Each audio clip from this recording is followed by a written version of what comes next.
இன்றைக்கி நம்ம வீடியோவில் என்ன பார்க்க போகிறோம் அப்படின்னா ஜீரா ரைஸ் எப்படி பண்ணுறது அப்படின்னு தான்.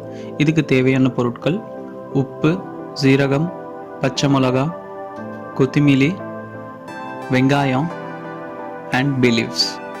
அரிசியை 1/2 கப் ஊற வச்சாச்சு.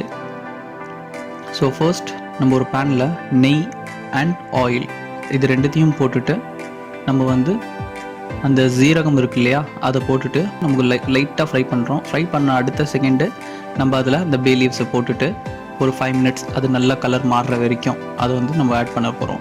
அதுக்கப்புறம் இதில் நல்லா வெங்காயத்தை போட்டுட்டு நல்லா ஒரு 15 to 20 மினிட்ஸ் இதை நல்லா நம்ம ஃப்ரை பண்ண போகிறோம். இதை லெஸ் ஃப்ளேமில் தான் நம்ம இதை ஃப்ரை பண்ண போகிறோம். இது நல்லா ஒன்ஸ் ஃப்ரை ஆனதுக்கப்புறம் லைட் கோல்டன் கலர் வந்த உடனே இதில் பச்சை மிளகாயை போட்டுட்டு ஒரு 5 மினிட்ஸ் இதை லைட்டாக நம்ம ஃப்ரை பண்ண போகிறோம். அதுக்கப்புறம் இதில் 2 கப் ஆஃப் வாட்டர், ஏன்னா நம்ம 1 கப் ஆஃப் அரிசியை நம்ம எடுத்துருக்கோம், அதனால் 1க்கு 2 பங்கு தண்ணி இதில் இருக்கணும். சரிங்களா? அதில் நம்ம தேவையான அளவுக்கு உப்பை ஆட் பண்ணிவிட்டு நல்லா மிக்ஸ் பண்ணிவிட்டு ஒரு 5 மினிட்ஸ் க்ளோஸ் பண்ணி வச்சுருங்க. நல்லா தண்ணி கொதி வந்த உடனே அதில் அரிசியை போட்டு அதுக்கு மேலே புதினா, மல்லி இது ரெண்டுத்தையும் போட்டு 20 to 25 மினிட்ஸ் இதை நல்லா க்ளோஸ் பண்ணி வச்சுருங்க. இடையில இதை கொஞ்சம் ஓப்பன் பண்ணி பாருங்கள், ஏன்னா இதில் சில டைம் தண்ணி இருக்கும், சில டைம் தண்ணி இருக்காது.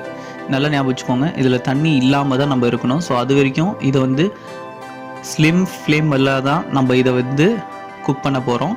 ஞாபகம் வச்சுக்கோங்க, தயவு செஞ்சு இது ஹை ஃப்ளேமில் வச்சிடாதீங்க. உங்களுக்கு ஃப்ளேம் என்ன இதில் இருக்குன்னு தெரியல அப்படின்னா இந்த சட்டிக்கு கீழே ஒரு தவாவை வச்சுருங்க. And now the jeera rice is ready. இந்த ரைஸை நீங்கள் எந்த குழம்போட ஆட் பண்ணி சாப்பிட்டாலும் இதோட டேஸ்ட் அருமையாக இருக்கும். நம்மளோட சேனலை மறக்காமல் சப்ஸ்கிரைப் பண்ணிடுங்க, எல்லாருக்குமே ஷேர் பண்ணுங்கள்.